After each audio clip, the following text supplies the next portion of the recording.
मैं लड़की होकर मुझ पर 376D लगा दिया। इमेजिन करो अगर मेरी जगह कोई लड़का होता, उसकी ज़िंदगी निकल जाती है प्रूफ करने में कि उसने किसी का रेप नहीं किया है। यहाँ लड़की को प्रूफ करने के लिए 5 मंथ्स लग गए। मैं 5 मंथ्स जेल में थी एक रेप केस के लिए। पोर्नोग्राफी केस में राज कुंद्रा जब गिरफ्तार हुए थे तब एक्ट्रेस गहना वशिष्ठ भी सवालों के घेरे में आ गई थी।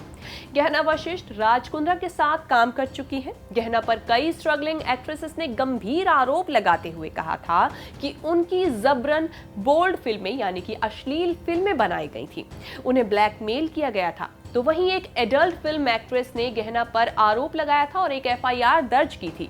अब गहना आज उसी एफआईआर के तहत अपने बयान दर्ज कराने के लिए मुंबई प्रॉपर्टी सेल के पास पहुंची थी।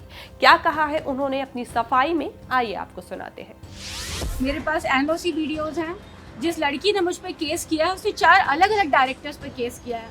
मजाक चल रहा है कि वो एक शूट पे जाती वहाँ भी फोर्स हो रहा है, सेकंड पे जा रही वहाँ भी उसके साथ फोर्स हो रहा है। पता नहीं किस टाइप का मजाक चल रहा है। बाद में लड़कियों को ज़बरदस्ती ब्लैकमेल करके कि अगर आप केस नहीं करोगे तो आपको भी एक्यूज बना दिया जाएगा, तो बेटर आप विक्टिम बन जाओ। उन्हें फोर्स करके केस करवा दिया जाता है।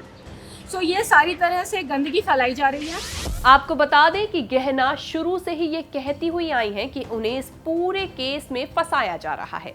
इस बात को लेकर उन्होंने आज ये भी कहा कि उनके पास इसको साबित करने के लिए सबूत भी है, लेकिन वो इन सबूतों को केस खुलने पर ही कोर्ट के सामने पेश कर सकती है।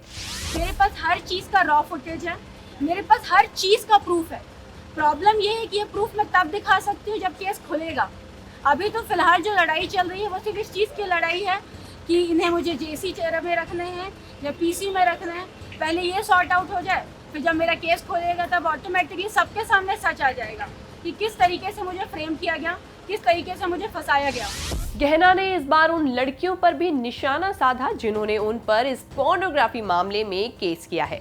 उन्होंने कहा कि वो उन लड़कियों को भी नहीं बख्शेंगी क्योंकि वो इस मामले में 5 महीने तक जेल में रह चुकी हैं। और मैं एक और बात कहना चाहूँगी, जो लड़कियाँ ये अभी केस करके बहुत खुश है ना कि हमने केस तो कर दिया, हमारी जीत हो गई, मैं बाकायदा जहाँ तक मैं लड़ सकूँगी मैं वहाँ तक लड़ूंगी। जितनी बार मुझे लड़ना पड़ेगा मैं उतनी बार लड़ूंगी और मैं हर बार सच सामने लेकर आऊँगी। और इन सारी लड़कियों पे मैं डेफेमेशन केस भी डालूंगी, क्रॉस एफआईआर भी डालूंगी। और जब इनके प्रूफ मैं सामने लेकर आऊँगी तो उन्हें पता चलेगा कि गलत केस करने का नतीजा क्या होता है। मैं लड़की होकर मुझ पर 376D लगा दिया। इमेजिन करो अगर मेरी जगह कोई लड़का होता, उसकी ज़िंदगी निकल जाती है प्रूफ करने में कि उसने किसी का रेप नहीं किया है। यहाँ लड़की को प्रूफ करने के लिए 5 मंथ्स लग गए। मैं 5 मंथ्स जेल में थी एक रेप केस के लिए। और इन सारी लड़कियों को सबक मिलना चाहिए कि गलत केस नहीं करना चाहिए। आप अगर सच है तो सच के लिए लड़ो। और एक बात कही जाती है, सच ही हमेशा जीतता है। आपको बता दें कि गहना ने शुरू से ही इस मामले में कहा है कि वो बोल्ड और एरोटिक कंटेंट बनाते थे, ना कि पॉर्न फिल्में। ये कंटेंट पॉर्न मूवी की कैटेगरी में फिट ही नहीं बैठता।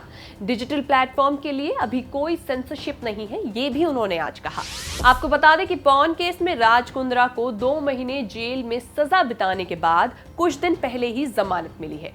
वहीं राज कुंद्रा को गहना हमेशा से ही सपोर्ट करती हुई आई है। गहना को इस केस के सिलसिले में कई बार जेल के चक्कर भी काटने पड़े हैं।